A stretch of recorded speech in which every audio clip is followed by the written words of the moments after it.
श्री गणेशाय नमः। श्री हरि। श्री लिंग महापुराण 24वां अध्याय।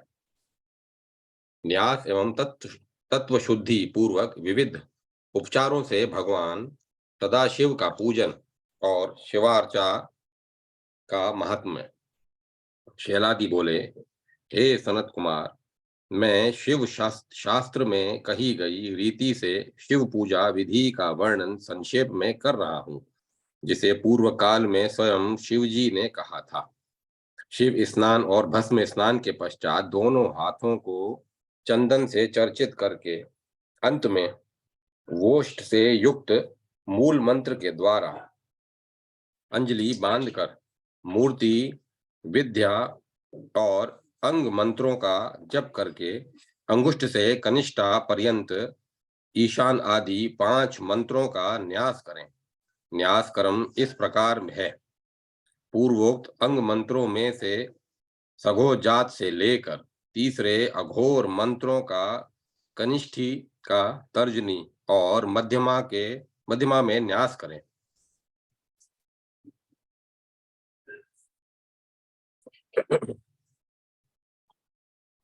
चौथे मंत्र तत्पुरुष मंत्र का अंगुष्ठ में और 5वें मंत्र का अनामिका में और छठे मंत्र का दोनों हाथों के दोनों तलों से न्यास करें। इसके पश्चात तर्जनी तथा अंगुष्ठ के योग से नाराज अस्त्र मुद्रा बनाएं और फिर मूल मंत्र पंचाक्षर मंत्र का जप करके चतुर्थ मंत्र से अवगुठन करें। इसे ही शिव हस्त कहा जाता है। इसी हाथ से शिव पूजन करना चाहिए। तत्वों में विद्यमान आत्मा को व्यवस्थित करके पूर्व की भांति तत्व शुद्धि करनी चाहिए। पृथ्वी, जल, अग्नि, वायु और आकाश पर्यंत पंचकोशों का अतिक्रमण करके अहंकार, महतत्व, प्रकृति और ब्रह्म का भी उल्लंघन कर शुद्ध कोटि ब्रह्म के समीप अमृत धारा सहित सुषुम्ना मार्ग से अपनी आत्मा को स्थापित करके सर्वप्रथम तत्व शुद्धि करनी चाहिए। तत्व शुद्धि इस प्रकार होती है। अंत में फट से युक्त छठे नमो हिरण्यबाहे मंत्र, सघो जात मंत्र तथा तृतीय अघोर मंत्र से पृथ्वी तत्व की शुद्धि होती है। षणंत षष्ठ मंत्र सहित सघो जात और तृतीय अघोर मंत्र से जल तत्व की शुद्धि होती है। फणंत अग्नि संबंधी तृतीय अघोर मंत्र से अग्नि तत्व की शुद्धि होती है। फणंत षष्ठ मंत्र सहित वायु संबंधी चतुर्थ तत्पुरुष मंत्र से वायु तत्व की शुद्धि होती है और फणंत सगो जात सहित षष्ठ तथा तृतीय अघोर मंत्र से आकाश तत्व की शुद्धि होती है। इस प्रकार पूर्वोक्त का उपसंहार करके सगो जात मंत्र के साथ षष्ठ नमो हिरण्यबाहे और तृतीय अघोरेभ्यो मंत्र के साथ फणंत मूल मंत्र पंचाक्षरी से ताड़न करें। तृतीय अघोरभ्यो मंत्र से संपुटित मूल पंचाक्षरी मंत्र द्वारा ग्रहण करें।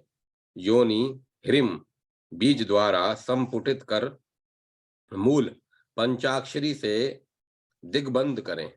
21वें अध्याय में कहे गए शांतातीत आदि से निवृत्ति कला तक सब विधान पूर्ण करके प्रणव द्वारा ब्रह्मा, विष्णु, रुद्र रूप दीप शिखाकार आत्मा का ध्यान करके शुद्ध चैतन्य रूप को मूलाधार आदि पुरुषक के साथ त्रयातीत विश्व तेजस प्रज्ञादि से परे संयोग स्वयं का कुंडलिनी प्रबोधन होने से सुषुम्ना में अमृत धारा रूप में ध्यान करें। इसी प्रकार नाद, बिंदु, आकार, उकार तथा मकार का जिनमें अंत होता है और जो रुद्र, विष्णु तथा ब्रह्मा से भी अतीत है, उन कल्याणकारी सदाशिव का शांत्यातीता आदि से निवृत्ति पर्यंत 5 कलाओं का ध्यान करके सृष्टि कर्म से अमृतीकरण तथा ब्रह्म न्यास कर उनके 5 मुखों में 15 नेत्रों का न्यास करें और मूल मंत्र पंचाक्षर मंत्र के द्वारा पाद से केश पर्यंत न्यास करके महामुद्रा बांध करे मैं शिव हूं ऐसा ध्यान करें। पुनः शक्ति आदि का न्यास करके हृदयाकाश में शक्ति के साथ बीज अंकुर व्यवधान रहित छिद्र सूत्र कटक पत्र केसर और कर्णिका युक्त कमल का ध्यान करके उसमें धर्म ज्ञान वैराग्य ऐश्वर्य सूर्य चंद्र अग्नि का तथा उनके तथा उसके केसरों में वामा ज्येष्ठा रौद्री काली कल विकृणी बल विकृणी बल प्रमथनी और सर्वभूत दमनी का तथा उसकी कर्णिका में मनोन्मनी शक्ति का भी ध्यान करें। बहिर्योग के उपचार से अंतःकरण सामग्री करके पूर्वोक्त प्रकार से समस्त उपचार सहित आसन कल्पित कर नाभि में वही कुंड के मध्य पूर्व की भांति आसन परिकल्पित करके उसके ऊपर सदाशिव का चिंतन कर ललाट में दीप शिखा के आकार वाले महेश्वर का ध्यान करके बिंदु से शिव मंडल में गिरती हुई अमृत धारा का ध्यान करें। इस रूप से आत्मशुद्धि होती है। प्राण तथा अपान को संयमित करके सुषमणा द्वारा वायु को व्यवस्थित कर षठ मंत्र से खेचरी मुद्रा बनाकर षष्ठ मंत्र से ही दिग्बंध करें। इस प्रकार से शरीर शुद्धि होती है। तदंतर वस्त्र आदि के द्वारा सम्यक पहुंचकर पवित्र किए गए अर्घ्य पात्र आदि में प्रणव के द्वारा तत्वत्रय का न्यास करके उनके ऊपर बिंदु का ध्यान कर जल से पूर्ण करके पूजा द्रव्यों को व्यवस्थित कर अमृत पलावन करके पाद मंत्रों में तत्व आदि के लिए अर्घ्य की भांति आसन की कल्पना करें। तत्पश्चात संहिता मंत्र से अभिमंत्रित करके प्रथम मंत्र से उनका अभयर्चन द्वितीय मंत्र से अमृतीकरण तृतीय मंत्र से विशोधन चतुर्थ मंत्र से अवगुठन पंचम मंत्र से अवलोकन और षठ मंत्र से रक्षा विधान करें। इसके बाद चतुर्थ मंत्र से कुशकृच के द्वारा अपने ऊपर तथा द्रव्यों के ऊपर भी अर्घ्य जल से अभ्युक्षण करके पुनः पुष्प युक्त अर्घ्य जल से सभी द्रव्यों का पृथक पृथक शोधन करें। तत्पश्चात सगो जात मंत्र से गंध को वामदेव मंत्र से वस्त्र को अघोर मंत्र से आभरण को तत्पुरुष मंत्र से नैवेद्य को ईशान मंत्र से पुष्पों को अभिमंत्रित करना चाहिए। शिव गायत्री से शेष अन्य द्रव्यों का प्रोक्षण करना चाहिए। पंचामृत पंचगव्य आदि पदार्थों के ब्रह्म मंत्र मंगल अंग मंत्र मूल मंत्र पंचाक्षर बीज मंत्र आदि से अभिमंत्रित करना चाहिए। पुनः पृथक पृथक उन गंध आदि पूजो उपचारों को मूल मंत्र के द्वारा अर्घ्य धूप आचमनी आदि अर्पण करके उन्हें धेनु मुद्रा दिखाकर कवच से अवगुठन और अस्त्र मंत्र से रक्षा विधान करके द्रव्य शुद्धि करनी चाहिए। सर्वप्रथम हृदय मंत्र के द्वारा अर्घ्योदक युक्त गंध देख लेकर अस्त्र मंत्र से शोधन करके पूजन उपयोगी साधन संप्रोक्षण से लेकर भूता प्रसारण दिग्गृषादि रक्षा विधान करके ही द्रव्य शुद्धि करें। तब पूजा संपूर्ण करके तब पूजा संपूर्ण के तब पूजा समर्पण के अंत तक मौन धारण करके अंत में पुष्पांजलि ग्रहण करके आदि में प्रणव तथा अंत में नमः से युक्त सभी पूजा मंत्रों को जप कर पुष्पांजलि छोड़ देनी चाहिए। इस प्रकार मंत्र शुद्धि होती है। अपने आगे सामान्य अर्घ्य पात्र को जल से पूर्ण करके उसमें गंध पुष्प आदि डालकर संहिता मंत्र से उसे अभिमंत्रित करें और धेनु मुद्रा दिखाकर कवच से अवगुठन करके अस्त्र मंत्र से रक्षा करें।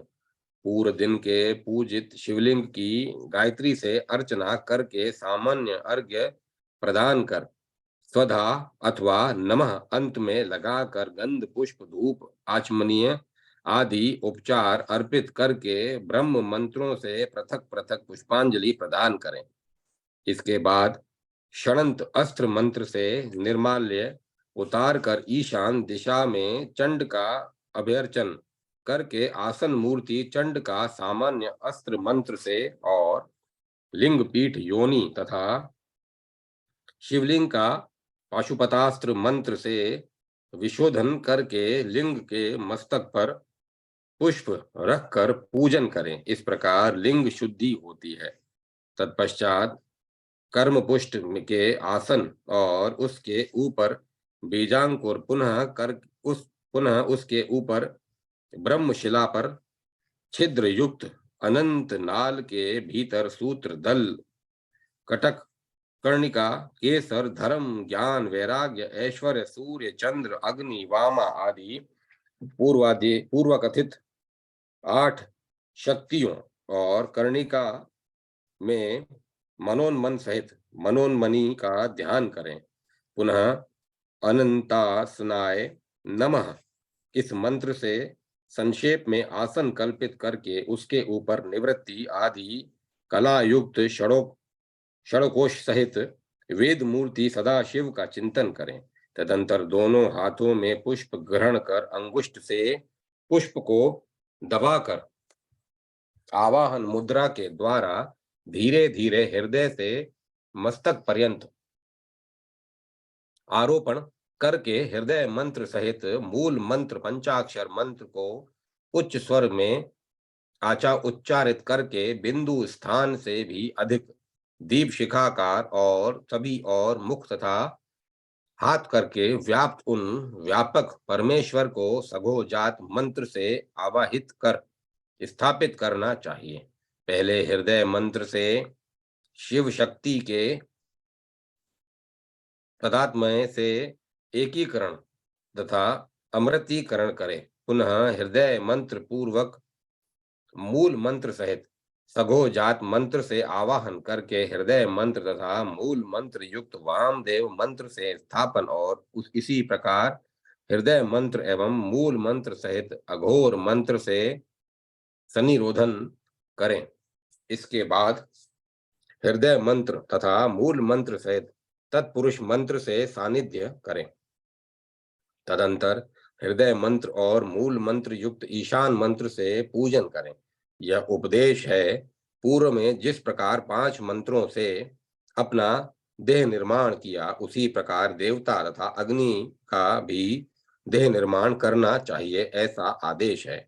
मूल मंत्र ओम नमः शिवाय, ओम नमः शिवाय, ओम नमः शिवाय को नमस्कारांत बोलकर सदाशिव के प्रतिबिंब का ध्यान करके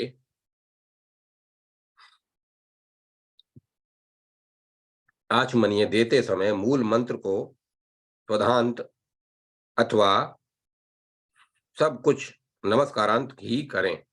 अर्घ्यदान में मूल मंत्र को स्वाहांत बोले। पुष्पांजलि वोष्ठ युक्त मूल मंत्र से अथवा सर्वत्र नमस्कारांत हृदय मंत्र से ईशान मंत्र से रुद्र गायत्री से अथवा ओम नमः शिवाय, ओम नमः शिवाय इस मूल मंत्र से पूजा करें। तत्पश्चात पुष्पांजलि देकर धूप तथा आचमनीय अर्पण करें। इसके बाद छठ मंत्र से पुष्पों को उतार कर पूजा का विसर्जन करके मूल मंत्र द्वारा शुद्ध जल पंचामृत आदि द्रव्यों से स्नान कराएं। प्रत्येक द्रव्य के स्नान में ईशान मंत्र से 8-8 पुष्पांजलि देकर अर्घ्य गंध पुष्प धूप आचमनीय आदि अर्पण करें। पुनः षडंत अस्त्र मंत्र से पूजा द्रव्यों को शिवलिंग से हटाकर पिसे हुए आमलक आदि से युक्त शुद्ध जल से मूल मंत्र के द्वारा स्नान कराकर हरिद्रा आदि के चूर्ण से युक्त उष्ण जल से पीठ सहित शिवलिंग का शोधन कर गंध हिरण्य समन्वित अभिमंत्रित जल के द्वारा रुद्राध्याय का पाठ करते हुए एवं नील रुद्र, तवृत रुद्र, पंच ब्रह्म तथा नमः शिवाय इन मंत्रों से स्नान कराना चाहिए। शिवलिंग के मस्तक पर पुष्प रखकर ही अभिषेक कराना चाहिए। लिंग मस्तक को शून्य नहीं रखना चाहिए। इस संबंध में यह श्लोक है, जिस राजा के राष्ट्र में लिंग का मस्तक बिल्व पत्र या पुष्प से शून्य रहता है, उसका यहाँ उसके यहाँ लक्ष्मी शून्यता, महारोग, दुर्भिक्ष तथा वाहनों का श्रेय होता है। अतः धर्म, अर्थ, काम और मोक्ष रूप चतुर्विध पुरुषार्थ की प्राप्ति के लिए राजा को चाहिए कि शिवलिंग के मस्तक को शून्य न रखे। लिंग के शून्य रहने पर स्वयं राजा तथा राष्ट्र दोनों ही नष्ट हो जाते हैं। इस प्रकार सम्यक स्नान कराकर अर्घ्य अर्पण करके वस्त्र से शिवलिंग को भली भांति पोंछ कर मूल मंत्र के द्वारा गंध, पुष्प, वस्त्र, अलंकार, धूप, आचमनीय, दीप, नैवेद्य आदि प्रदान करना चाहिए। शिवलिंग के मस्तक पर केवल प्रणव के द्वारा पूजन को पवित्रीकरण कहा गया है। आरती तथा दीप धेनु मुद्रा बनाकर कवच से अवगुठन कर तथा षष्ठ मंत्र से रक्षण करके लिंग के मस्तक पर, लिंग के मध्य भाग में तथा लिंग के अधो भाग में प्रदर्शित करना चाहिए। मूल मंत्र से नमस्कार करके आवाहन, स्थापन, सन्निरोधन, सानिध्य, पाद आचमनीय, अर्घ्य, गंध, पुष्प, धूप, दीप, नैवेद्य आचमनीय, हस्तोर्धन, मुखवास आदि उपचार निवेदित करके ब्रह्म मंत्र स्वरूप पाद आदि अंगों की उपचार क्रम से पूजा करनी चाहिए। पूजा के अनंतर सकल सगुण ध्यान, निष्कल निर्गुण ध्यान, परावर ध्यान, मूल मंत्र जप, महा ब्रह्म मंत्र तथा अंग मंत्र का दशांश जप, समर्पण, आत्म निवेदन, स्तुति, नमस्कार आदि करके पूर्व भाग में गुरु पूजा तथा दक्षिण भाग में विनायक गणपति की पूजा करनी चाहिए। देवताओं तथा ब्राह्मणों को समस्त मनोरथों की सिद्धि के लिए आदि में तथा अंत में जगत के स्वामी विघ्नेश्वर श्री गणेश की सम्यक प्रकार से पूजा करनी चाहिए। जो लिंग के में अथवा स्थली स्थल में शिव की पूजा करता है, वह केवल एक ही वर्ष में अपने इस कर्म के प्रभाव से शिव सायुज्य प्राप्त कर लेता है। केवल शिवलिंग की पूजा करने वाला 6 मास में ही शिव सायुज्य प्राप्त करता है।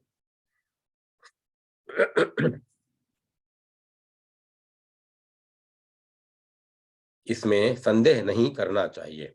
बुद्धिमान भक्त को चाहिए कि पूजा के अनंतर 7 प्रदक्षिणा करके दंडवत प्रणाम करे। दक्षिणा में एक एक पग के द्वारा 100 अश्वमेध यज्ञ का फल प्राप्त होता है। अतः समस्त मनोरथों की सिद्धि के लिए सम्यक प्रकार से भगवान शिव की नित्य पूजा करनी चाहिए। इस पूजन से भोग की अभिलाषा रखने वाला भोग सुख प्राप्त करता है।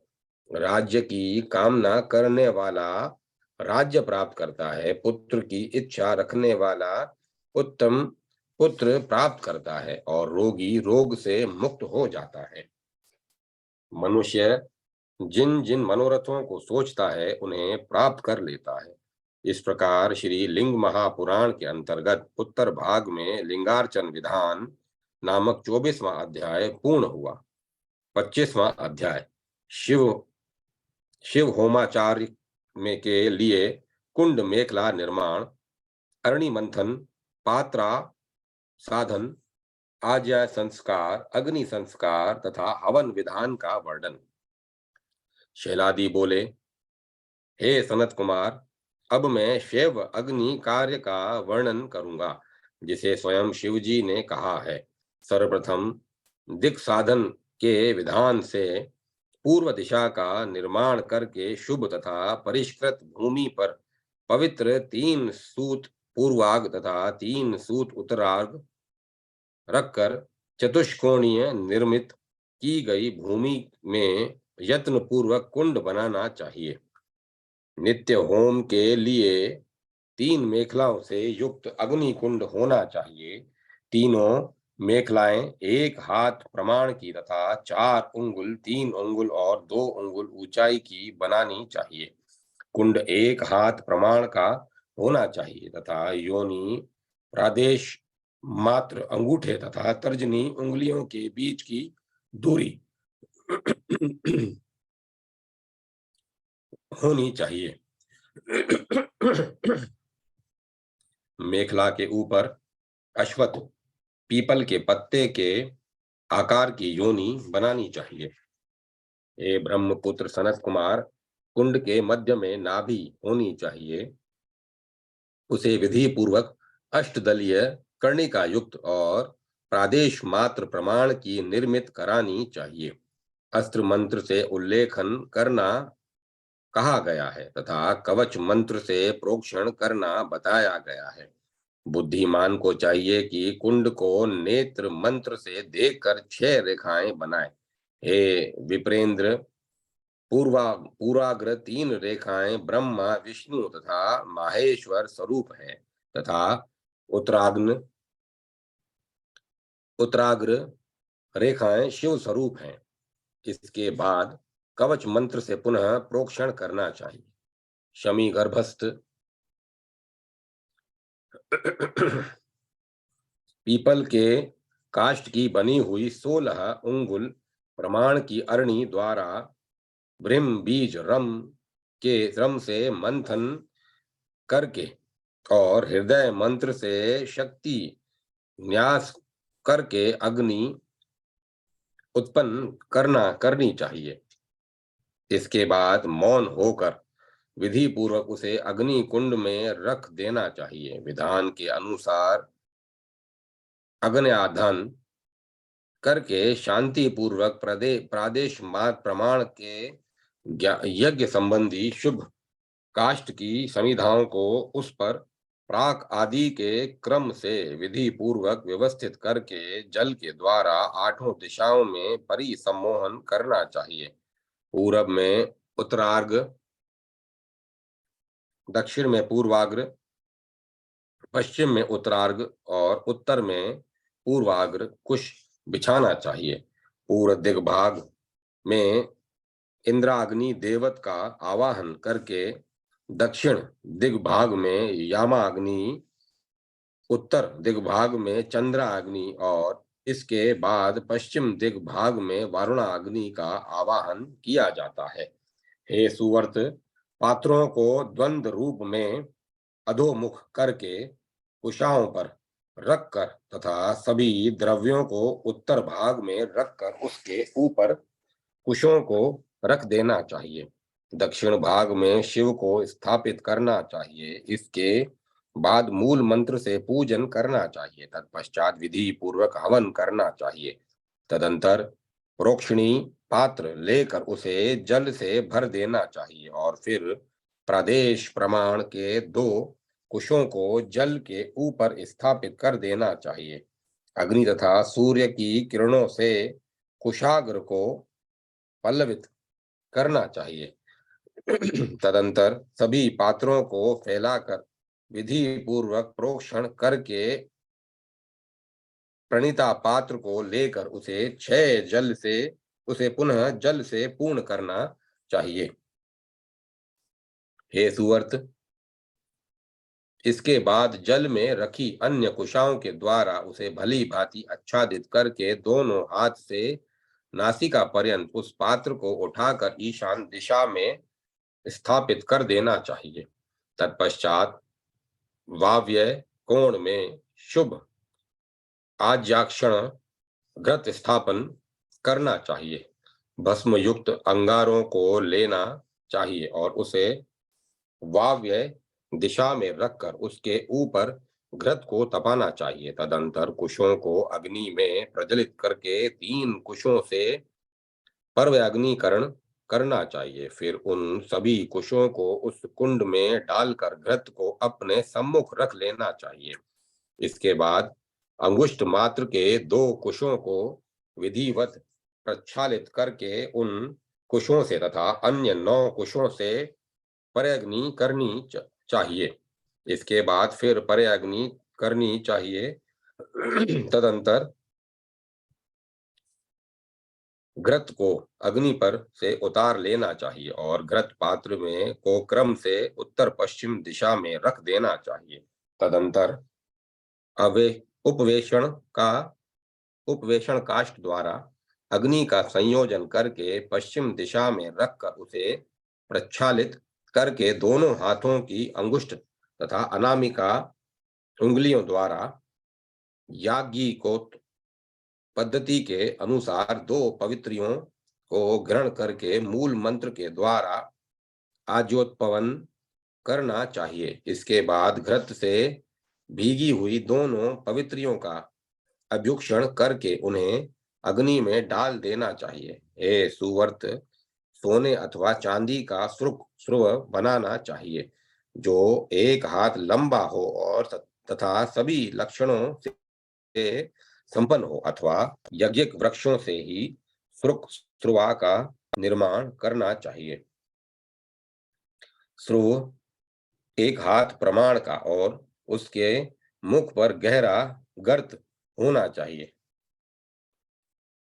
हे महामुने, उस स्रुव का दंड मूल 6 अंगुल चौड़ा और कंठनाल 3 अंगुल चौड़ा होना चाहिए।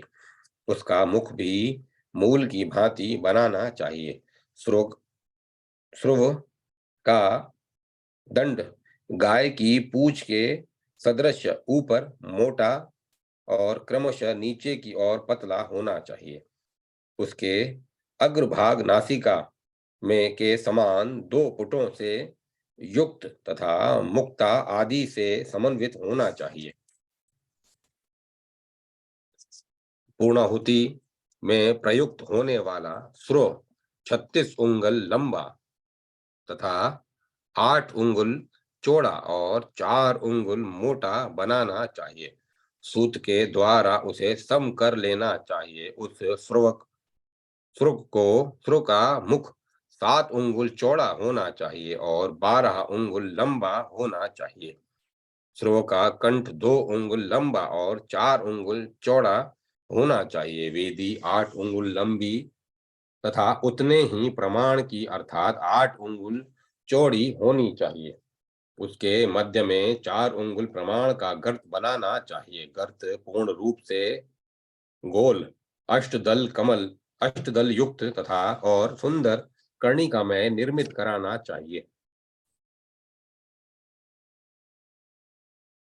उस गर्त के बाहर चारों ओर आधे अंगुल प्रमाण की पट्टिका के बाहर विकसित सुंदर कमल और पुनः उसके बाहर 2 यव प्रमाण की पट्टिका की रचना करनी चाहिए।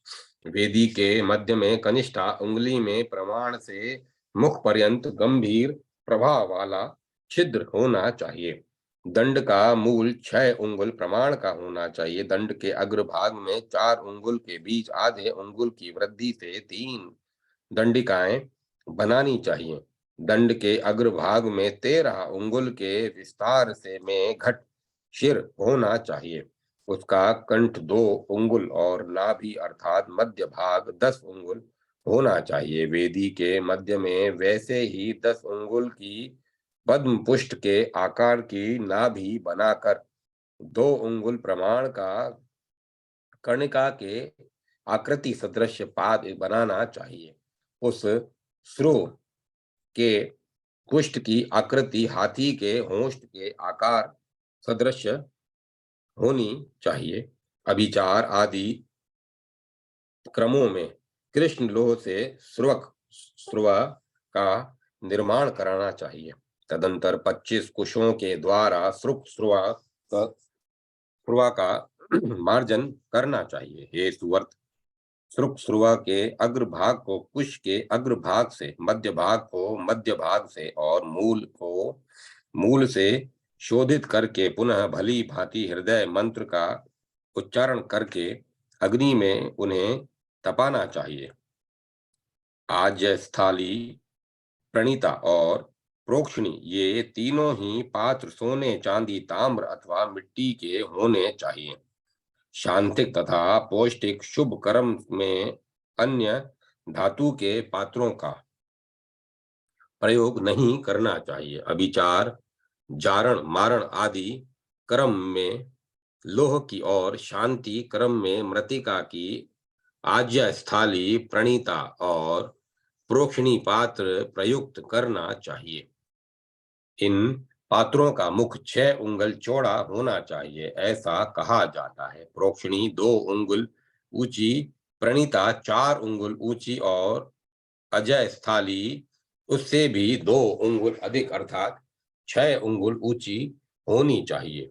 जिन संविधाओं से हवन बताया गया है उन्हीं से परिधि बनानी चाहिए। मध्य उंगली तुल्य चौड़ी सीधी वर्ण सहित सम तथा 32 उंगल लंबी 3 परिधाएं कही गई हैं। 4 उंगल के बीच प्रदक्षिण क्रम से ग्रंथित रूप से 32 उंगल लंबे 30 कुशों से परिसरण करना चाहिए। अभिचार आदि कार्यों में शिवाज्ञान दान से वर्जित कर्म करना चाहिए। हे विप्र, अभिचार कर्म में कठोर और दृढ़ संविधाएं लेनी चाहिए, किंतु शुभ कर्म में पूर्ण रूप से सम कनिष्ठा उंगली के सदृश मोटी सीधी वर्ण रहित कोमल तथा 12 उंगल लंबी संविधाएं ग्रहण करनी चाहिए। हे सुवर्त, सभी कार्यों में संविधा का यही प्रमाण सुनिश्चित किया गया है। हवन के लिए गोघृत श्रेष्ठ होता है, किंतु कपिला गौ का घृत उससे भी श्रेष्ठ माना गया है। आहुति का प्रमाण उतना ही है जितने में श्रुवक पूर्ण रूप से भरा हुआ हो। अन्न चरु का प्रमाण 1 अक्षर कृश तथा तिल का प्रमाण 1 शुक्ति सिप होना चाहिए। जौ का प्रमाण उसका आधा अर्थात आधी शुक्ति और फलों का प्रमाण अपने इच्छा अनुसार होना चाहिए। दुग्ध, मधु और दही का प्रमाण घृत के बराबर होना चाहिए। 4 स्रुव से श्रुक को भरकर आहुति देने से पूर्ण आहुति होती है। उसके आधे अर्थात 2 श्रुक परिमाण के द्वारा अथवा अविष्ट बाग द्वारा हवन को स्विष्टिकृत कहा गया है। शांतिक और पौष्टिक कर्मों में सदा शिवाग्नि में ही हवन करना चाहिए, किंतु हे महाभाग, मोहन, उच्चाटन आदि अभिचार कर्म से संबंधित हवन लौकिक अग्नि में होते हैं। हे सुवर्त, समस्त कर्मों में शिवाग्नि उत्पन्न करके 7 जीवाओं की कल्पना करके ही सभी कार्य करने चाहिए, अथवा शिवाग्नि जीवा मात्र से ही सिद्ध हो जाती है। अतः हे विप्रेंद्रों, साधक को चाहिए कि जीवा मात्र से ही समस्त कार्य संपन्न करें। 7 जीवाओं का स्वरूप इस प्रकार बताया जाता है। ओम बाहु रूपाय मध्य जीवाय, अनेक वर्णय दक्षिणोत्तर मध्योगाय, शांतिक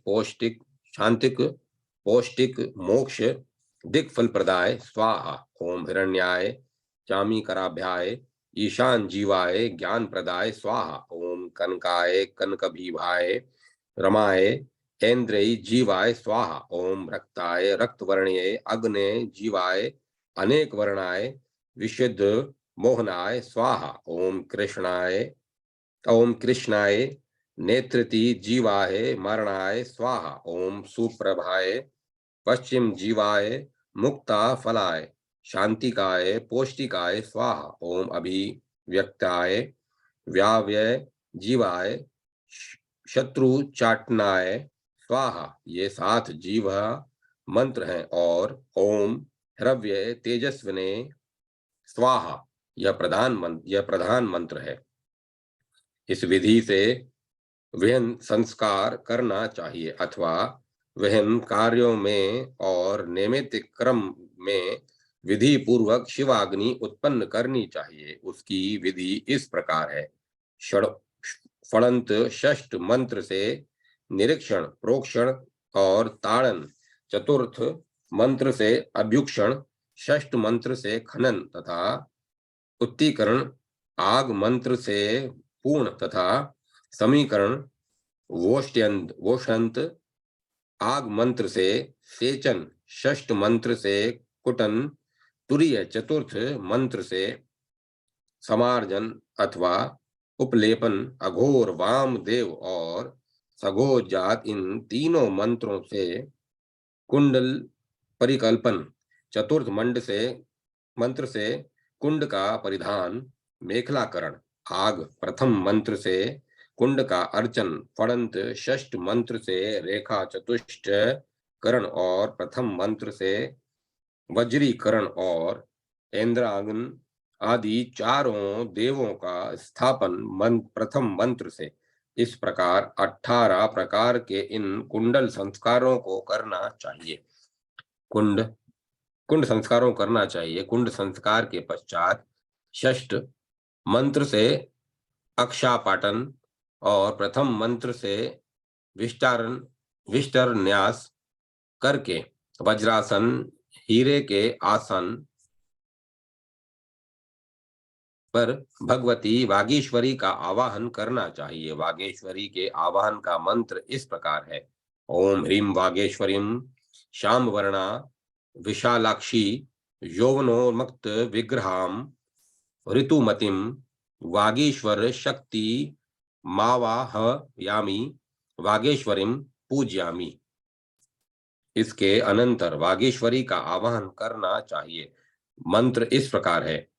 एक वक्त्रम चतुर्भुजम शुद्ध स्फटिकाभम वरदा हस्तम परशु मृगधरम जटा मुकुट मंडितम सर्वाभरण भूषितमा वाहयामि ओम इम वागीश्वराय नमः। इस प्रकार आवाहन, स्थापन, सन्निधान तथा सन्निरोध पूजा पर्यंत करके वागेश्वरी को सत्कृत कर गर्भाधान वही संस्कार करना चाहिए। संस्कार विधि इस प्रकार है। अरणी से उत्पन्न, सूर्यकांत मणि से उत्पन्न अथवा अग्निहोत्र से उत्पन्न अग्नि को ताम्र पात्र या मिट्टी के शराव कसोरा में लाकर आग मंत्र से निरीक्षण, ताड़न, अभ्युक्षण तथा प्रक्षालन करके पुनः आद मंत्र से ही कार्यादांश तथा अशिव का परित्याग कर जठर और भ्रू मध्य से व्रही के त्रिकारण त्रिवर्ग साधन का आवाहन करके उस आवाहित मूर्ति में वही मंत्र से उद्दीपन करके तत्पुरुष मंत्र सहित आग मंत्र के द्वारा धारणा तथा संहिता मंत्र से धेनु मुद्रा प्रदर्शित करनी चाहिए। तत्पश्चात चतुर्थ मंत्र से अवगुठन करके दोनों घुटनों को भूमि पर टेक कर कसोरे को उठाकर कुंड के ऊपर रखकर चतुर्थ मंत्र से प्रदक्षिणा क्रम से चारों ओर घुमाकर अपने सम्मुख विराजमान वागीश्वरी का ध्यान करके गर्भनाल में गर्भाधान की रीति से वोषणंत आग मंत्र से कमल प्रदान करके कुशाग्र देकर तथा प्रथम मंत्र से ईंधन देकर सघोजात मंत्र से प्रज्वालन तथा गर्भाधान करना चाहिए। तदंतर प्रथम सघोजात मंत्र से पूजन, वामदेव मंत्र से पुष्वन, उसी द्वितीय मंत्र से पुनः पूजन, अघोर मंत्र से सीमांतोनयन और पुनः उसी तृतीय मंत्र से पूजन करना चाहिए। अंगों की व्याप्ति, वक्त्रोद्घाटन और वक्त्र निष्कृति तृतीय मंत्र से लेख करना चाहिए। गर्भजात कर्म तत्पुरुष मंत्र से पूजन करना,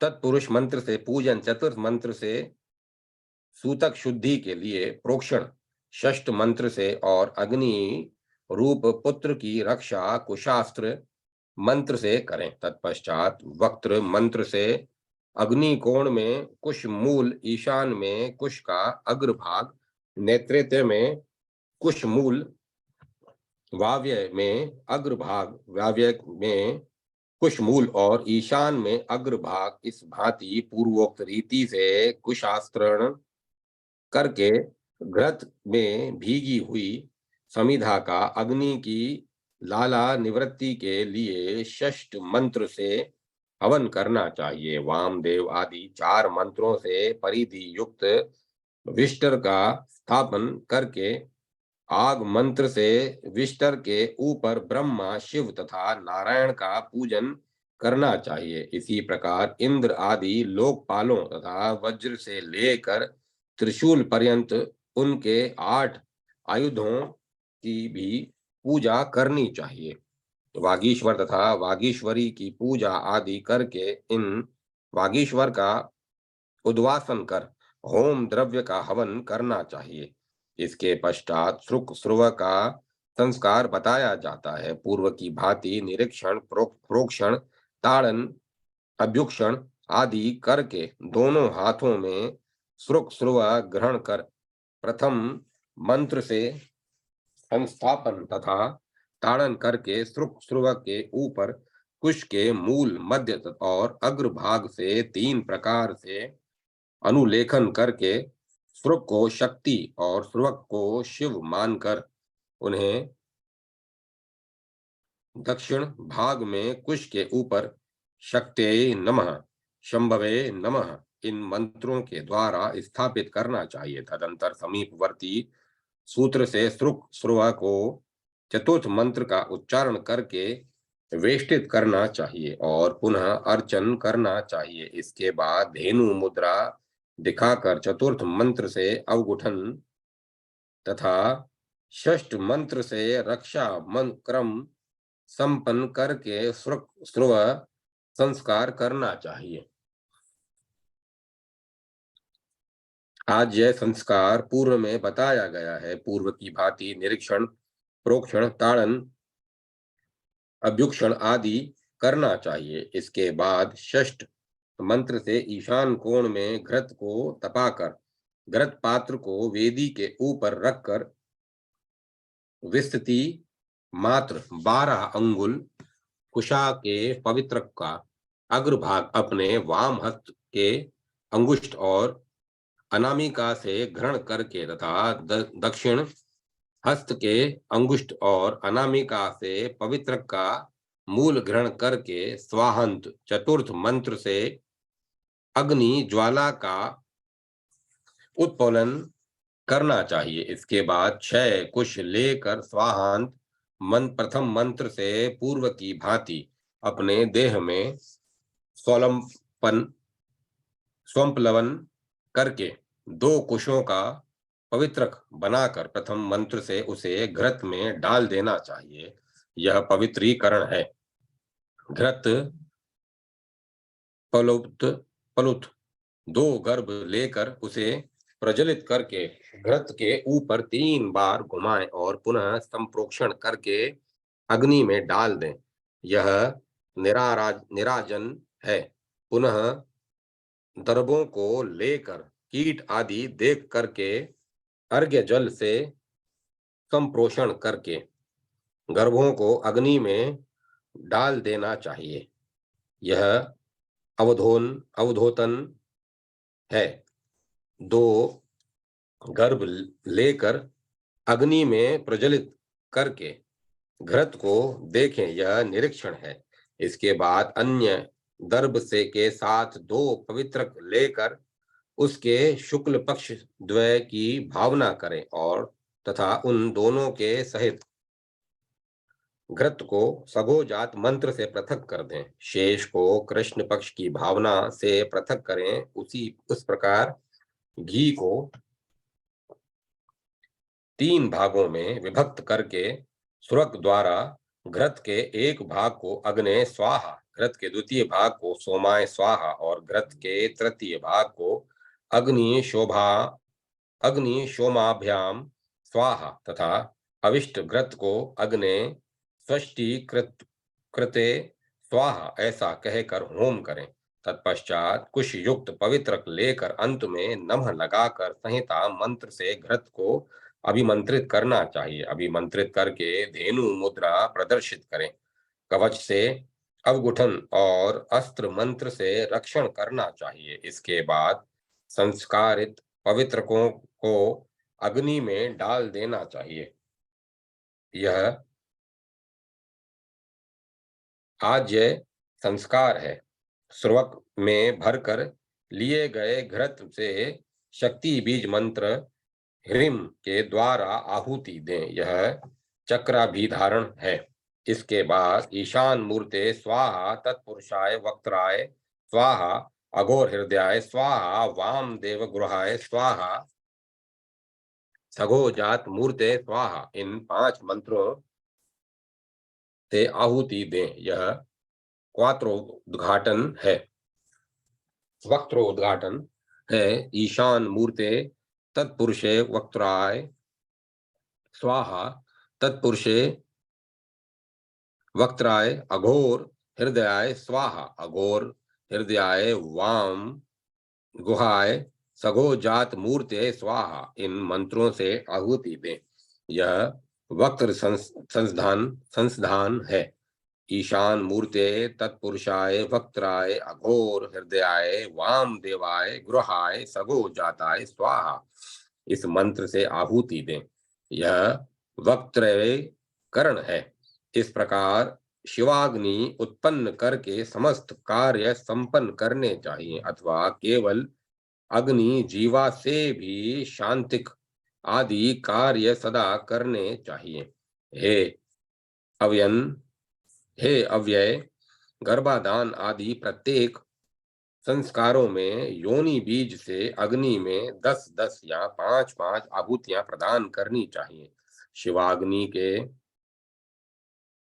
पूर्व की भांति परम दिव्य आसन कल्पित करना चाहिए और उस पर देव का आवाहन, स्थापन तथा पूजन करना चाहिए। हे महामुने, मूल मंत्र का एक बार जप करके देव को प्रणाम कर फिर 3 बार सर्वसम्मत सगर्भ प्राणायाम करके परिश्चन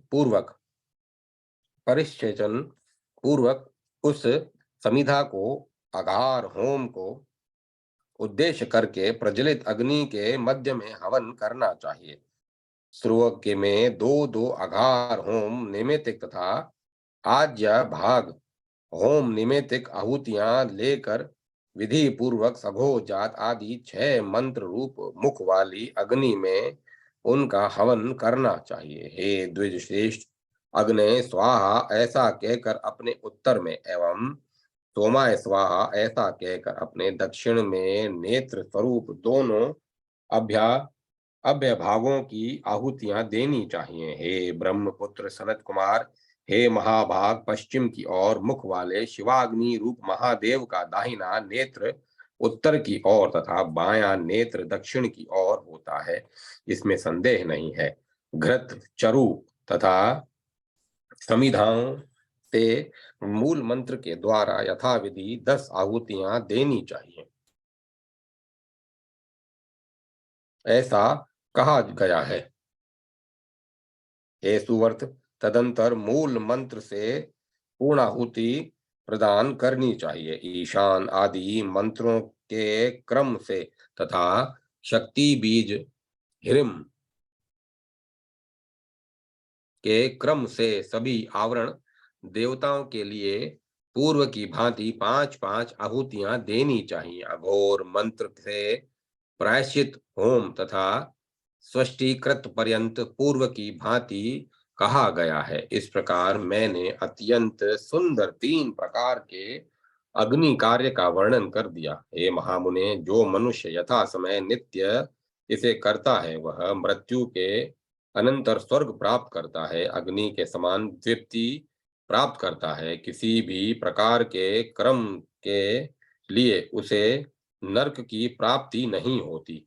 त्रिवर्ग धर्म अर्थ काम की इच्छा वाला अहिंसक परनाश शून्य होम करे और मुक्ति की इच्छा वाला शिवाग्नि को अपने हृदय में स्थित समझकर चिंतन करे और ध्यान यज्ञ के द्वारा हवन करे। सभी प्राणियों के देह में स्थित तथा संपूर्ण जगत के स्वामी उन शिव को जानकर प्राणायाम के द्वारा भक्ति पूर्वक प्रतिदिन हवन करना चाहिए।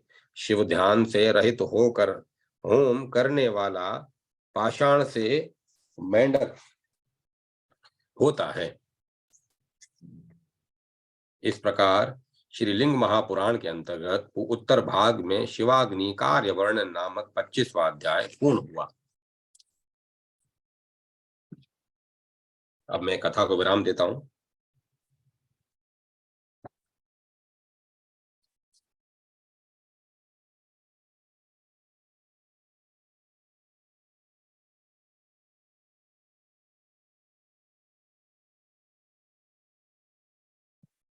ओम शिवाय ओम